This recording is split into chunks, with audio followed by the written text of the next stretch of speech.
At dahil nga sa hindi na sila nakakabayad ng monthly rent, binigyan na sila ng demand letter.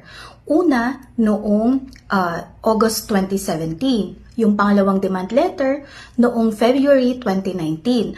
Pero sa kabila ng binigay sa kanilang demand letter na 2 beses, hindi pa rin sila umalis at hindi pa rin sila nagbayad ng upa.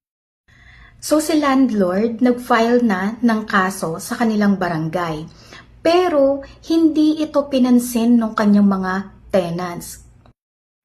At dahil walang settlement na nangyari sa barangay, nakakuha ng certificate to file action etong si landlord.